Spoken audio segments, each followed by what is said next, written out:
was a strong-armed robbery allegedly committed by Mike Brown minutes before he was shot by that Ferguson police officer on Sunday. We're going to go ahead and check in with Andy Banker, who has some information. Andy, are you there? Yeah, Chandra. Tom, these are the same people just going in and out, reloading. It's the same people. It's amazing to stand here and watch. You know, just no blatant police lawlessness there. With no police anywhere. It astounds me to hear that they are up the street where George Sells is, and they're just letting this happen. You feel for the owners of this store. I mean, I don't know how much of a business they'll have left. Yeah. I mean, do they not know it's happening, or is it just, I guess they had orders earlier to stand down? I don't know. There's nobody here to answer that question, Tom. I wonder if it's just a matter of them waiting. We're making calls trying to figure out exactly if they plan to respond to this, or is this part of the plan to just let it happen in order to keep the peace? Yeah, I mean, at some point there'll be nothing left for them to take. I mean, you know, ultimately, so there'll be nothing left to lose. Well, there's. And here's a picture. There's still reasons for them to keep going in and out. I mean, it's the same people repeatedly. Yeah, we have a shot on the air. We were showing a picture right now of the inside of the store when the looting first started. Here comes another one. And so, yeah, you can see there's definitely an unfortunate scene there. Folks going in and out of that Ferguson market. Now, here come another half dozen, and I don't know if they're. It's hard to follow them. There's so many of them. They're just basically cleaning the place out. Yeah, I think they're just loading their cars and going back for more. There's no one to stop them. Wow. And this just started, Tommy. You remember, and Chandra, about my track of time may be skewed. I'd say 10, 15 minutes ago, we saw someone standing in front of the door. It looked like a photographer. Yeah, I thought I saw someone standing there with camera gear. But about 3 minutes later, they left. We saw someone going in and out of a nail salon. Someone's taking a cash register now. Cash register, yeah. I see that. Yeah, we saw someone earlier walking out with another register earlier tonight. So yeah, this has been going in waves. There was looting, people going in and out before you got there, and then when you got there, it seemed like it had quieted for a moment. You saw the photographer and someone talking over and now it started again. You'd think, pretty soon they're going to run out of stuff. Yeah, I mean, it's an immigrant family that runs the store. I met them, and I can tell you that Monday when I talked to them, they admitted that there was a robbery, and this was Monday, not yesterday. They admitted that there had been a robbery, and they told me it was not Mike Brown. But I had a sense that they were very frightened. We weren't rolling on camera. They did not want to be identified. But they initially told me, no, it wasn't him. It wasn't him. This was not the young man who got shot who was in here. And people have questions about that because they think maybe it wasn't Mike Brown in the video, although even the attorneys for his family admit that it looks like him. Boy, you just hear the bottles clanking in the bags as people continue to go in and out of here. But you think of the people who own this store. I mean, this is a total loss. It may as well be burning. Right. It may as well be on fire because there will be nothing left. I mean, you talk about if you ever owned a business, how much a cash register costs and what sort of outlay they have in just the equipment and electronics that it takes to run a store, let alone all the products that are just being stolen from their shelves. And it'll be, it's going to be, and no one is stopping it. Yeah, absolutely. Devastating loss for a lot of businesses there. And it's just a question of now, how can they rebuild? And how much longer can this actually go on? Because essentially these places are being ravaged and there won't really be anything left for them to take. So I don't know if that's part of some sort of strategy to let them just get it all out of their system, because there won't be anything left. They're taking everything.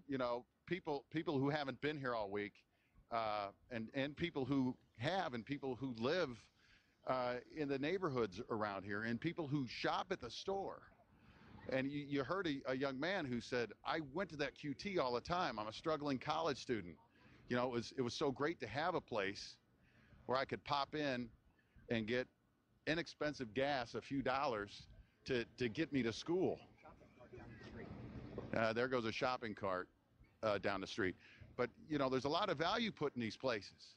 And there's fear that you're going to be chasing them all out of here. So, Chandrea, how, you know, they wonder, how can this be part of a strategy to let people so blatantly break the law and to have no police out here? And, Tom, we were talking about a catch-22, damned if you do, damned if you don't. If you had St. Louis County Police in riot gear surrounding that Ferguson Market and Liquor as they had been earlier in the course of this night, you don't think you would see this going on. No. But they were ordered out of there, and the county police didn't seem very happy that they were told to stand down by the state police, who were ordered to take over the scene. They were told, let the store go. Yeah, just let it go. So this is the price for peace. And yeah. It's people, you know, you heard a young man who's part of the community who said, my heart is breaking. My heart is breaking. Are you noticing anything? I see people milling around a McDonald's here now, too. Are you noticing any other looting situations, or is it pretty much focused on the Ferguson Market? I see people. I can't tell if they're inside the McDonald's, whether they may be employees. I don't see any broken glass over at the McDonald's, and it's certainly not open. The lights are on. Yeah, Andy. Maybe it's just part of a cleaning crew. Andy, I know you said that the county police had been told as part of the strategy to stand down, the county police and the Ferguson police, and we have contacted the Highway Patrol to try to get some answers on that, and to find out why there is no police presence there that's stopping some of this. So we're expecting to hear from them a little bit later this morning, hopefully sooner than later, to find out exactly why they decided to handle things this way. But it looks like you know, well, we haven't seen anyone come out of the door in a couple of minutes here, but there may not be much left for people to go in there and take at this point. And even though, you know, they're still in there. We've talked. They're still in there. Yeah. Oh yeah. Well, we've talked, you know, today about the several times. We've mentioned how the videotape, the release of that, seemed to anger a lot of people. But like, Tommy, it looks like one of these guys has a weapon. You see what looks to be a handgun sticking out of his waist. His hands on it. Yes, he does. I'm gonna back out of here. Yeah, I would too. Definitely get to a safe location, Andy. But you know what? Well, I don't know where a safe location is in Ferguson right now. Not on West Florissant. It's true. You wonder if they're. We need a police presence out here. You know, you got a guy with a gun in a store. This is crazy to just let it go. That may be a. Yeah, we're just learning Not that right now. Yeah, we're just learning the Highway Patrol apparently isn't going to address this until later this afternoon, and with a news conference. We have no indication they're going to move in and stop this. Now we've just got this big, looks like a limo pulled up in front of there. We don't know if that's the owners. We don't know if, you know, if these are more looters. We're just going to stand by and see what happens there. Yeah, because you really can't tell. A big white car. And I was hoping maybe that guy with the gun was one of the civilians that were trying to discourage the looting, but you know, maybe. Well, that's true, Tom. We don't know. We don't know. We don't know that he was. That may be exactly what's happening, Tom. Yeah, we haven't that may really be seen someone standing there kicking people out. Yeah, because we haven't really seen anybody come out there in the last couple of minutes here. At least I haven't. From the crowd gathering in front of the door. Yeah, maybe they're clearing them out. The guy in the green. And it may be the person who had the gun in his waistband who's helping the situation. I don't know. Yeah. Now there's and we have reports. See some lights on over there. Yeah, we have reports from St. Louis County Police that at least 5 to 6 stores have been looted, but it looks like those numbers are definitely changing based on what we've been able to see since we've been on the air here. Since just after 2 o'clock, 3 this morning. It's been a long morning here, and it's been active the whole time. I haven't really seen. I mean, it seems like things have slowed down just a bit as far as the amount of people out there, but as far as the activity of looting, it's just continuing on, even with a little small group of people that are out there right now. So we definitely want to find out, you know, what the strategy is behind pulling out the Ferguson Police, St. Louis County Police, by the Highway Patrol. So hopefully we'll look for those answers and get those. But yeah, you'd think you'd get an answer right now. Hey, are you going to send a car down here or not? Or just, I guess. And I'm calling from here, from my phone as I'm listening to you guys. I'm not able to get a hold of anybody. Someone is over there with a big light. Yes. I don't know if that's I thought it might be a photographer, but no. No, I did too. He does have a camera. Yeah, it looks like it's a camera of some sort. But Andy, there's someone with a vest on over there, but I don't think it's police. It looks like journalists. Now someone is here with a couple of dogs. He didn't have nothing. Who's that? He didn't have nothing. Did you see? Someone was over there with a gun in his waistband. No, he didn't. He had his hand up under his shirt like he was going to shoot somebody, but he didn't have anything. It looked, well, we saw the butt of what looked like a 9mm or something sticking out of his waistband. Everybody who went up there. Okay, well, I'm just talking to someone who was over there, Tom, from across the street. She said no one over there had any weapon, but that sort of contradicts what we saw with our camera. Yeah, someone's going in there with a couple of German Shepherds now, it looks like. Yeah. So it looks like they're trying to clear the people out of there, whoever's left inside that store. Yeah, they might be Akita dogs. I don't know.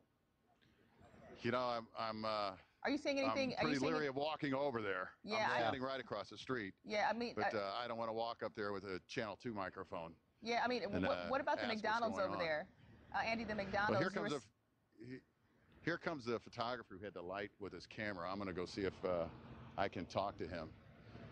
Sir, I'm Andy Banker with Fox 2. Yeah, I don't really rock with Fox, but can you tell us what's going on over there? Huh? Can you tell us what's going on over there? What you saw? I'll tell you. These group, are you live? Yeah.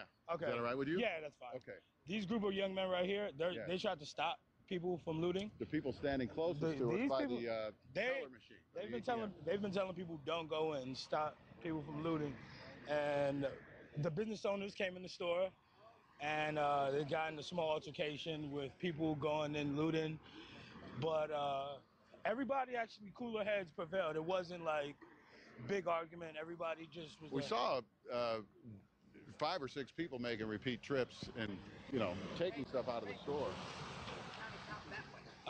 A lot of people went in the store, and it's a horrible thing. You shouldn't loot. That's not what the spirit of Mike Brown is for.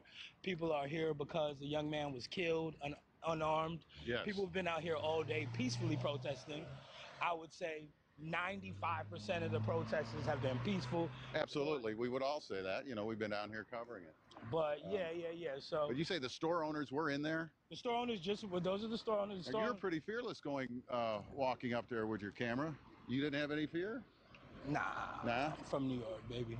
I'm a journalist. All right. I do this for a living. I am too, but I'm not standing over there. I was a little worried. Now, from our camera, we saw someone look like they had the butt end of a you're in the South. 9mm We're like in the Midwest and South. Everybody has the firearms. You saw someone over there with a firearm? Everybody has. Were they trying to, we're wondering if the person with the firearm was trying to stop this. No, everybody was peaceful. Was none of that. Everybody actually went there and they just talked, and everybody's like, stop. And it was like, this group tried to stop them, and there were people coming out of the store, and everybody was like, get out. And it was just that. It wasn't nothing more than that.